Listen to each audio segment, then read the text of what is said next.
of our love and joys here at the sanctuary and share kind of what's been going on with us as well. So today I'm enjoying a snack with my buddies Rocky and Sidney, and they are our two North American porcupines. So if you've ever been to the sanctuary, you've probably seen these guys in their enclosure. Rocky and Sidney have been with us for a few years. They are pretty habituated with people. So Rocky was actually fed a lot when he was a little porcupet, a baby porcupine, and Sidney is also habituated to people. So that just means that they've gotten used to being fed by people and to eating human food. And unfortunately for a lot of people, that can cause some human-wildlife conflicts with North American porcupines. They really enjoy things that we grow in our gardens. So as you're planning your spring and summer garden this year, maybe if you don't already, include a little natural barrier, a fence of some sort to keep out wildlife like our North American porcupines. Some really cool facts about our porcupines is that they will have over 30,000 quills on their body, and they will shed those quills in the spring, so sometimes these guys will give a little shake and you might see some quills fall off as they're shedding those, but they can't actually shoot their quills. So that is a myth that a lot of people think that they will shoot through quills, but if I were to get quilled by a porcupine, I would actually have to come into contact and push against the quill, and that will release it from the porcupine's skin.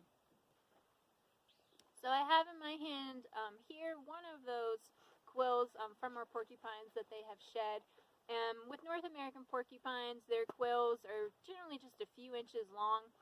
Other porcupine species, like in Africa, they might have quills that are several inches long, but these are pretty short, and they usually have a little black tip at the end, and on that black tip are little tiny barbs. So if you were to ever find a porcupine quill, you could actually run your finger along that quill and feel those little barbs at the end. And what those barbs do is that they will actually stick in the skin of whatever animal or person happens to be quilled. So it goes in, but it's hard to kind of slide it out. And I'll show that a little bit closer up later in the video. And so some really neat adaptations that our porcupines have. As you can tell, they're pretty short, round animals. They have little legs, so they can't run very fast. So fleeing from predators is not something that they're well adapted to do. So their way of protecting themselves, they're using these quills as their defense. And so if a porcupine were to feel threatened, they're going to show a display where they will actually raise their quills and turn their back to their predators so that they can display those quills to them.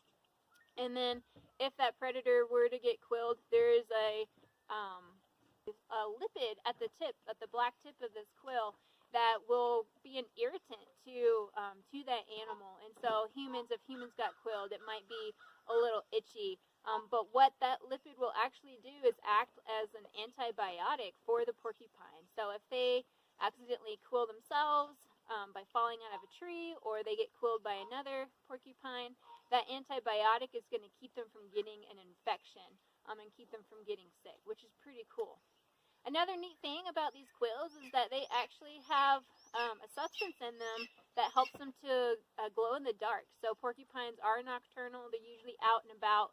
And in order to warn potential predators that there's a porcupine nearby, they will actually kind of give off a light glow at night. So that's pretty neat that they have that adaptation. So even though the sanctuary is closed to the public right now, and that's just a precaution for COVID-19, animal care is still going about their daily tasks. So right now, Anna, our animal care manager, is actually cleaning out the porcupine's little hut, so giving them some fresh bedding, cleaning out their water bowl, giving them some fresh water, and as you can see, also feeding them. So every day our porcupines get a special porcupine pellet.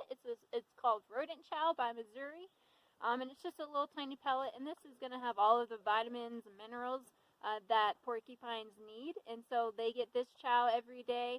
And then in addition to that, they might get an assortment of fruits and veggies. So right now, Rocky and Sidney are eating broccoli. They have some carrots, some watermelon. Let's see, what else you got in there? What you got in your hands? They got a banana, some apples, So all of our food is donated here, so their diet kind of depends daily on what's been donated to us recently. So if we get a lot of broccoli and cauliflower, then they'll be getting a lot of broccoli and cauliflower. And our girl Sydney here, she really enjoys her vegetables, and our boy Rocky really enjoys his fruits. In my hand, I do have a porcupine skull. It's a replica of a porcupine skull. So porcupines, like a lot of other rodents, beavers especially, they don't have any enamel on their teeth, and so their teeth are actually stained by the food that they eat. So you might notice that a beaver or a porcupine actually will have kind of an orangish or red stain on their teeth. And what that stain will actually do is harden the outside of their teeth, and so as they're kind of chewing their food, it'll actually sort of help sharpen their teeth. So as the hard part on the outside of the bottom jaw goes behind the softer portion of the upper teeth, it'll help to kind of keep those teeth nice and sharp as they're constantly chewing and wearing them down. And then since they are prey animals and herbivores, they do have really flat teeth, so they kind of have a gap between those front teeth and their back teeth, and they're really flat for chewing. So here's a close-up of the quills. So as you can see, like, they're just a few inches long. This longer one Rocky shed during this video, and then there's a shorter one as well. And they just really, size depends on where those quills are being are on the body. And so the black tip here is the part that kind of sticks out that will go into a potential predator or a curious dog or an unfortunate person.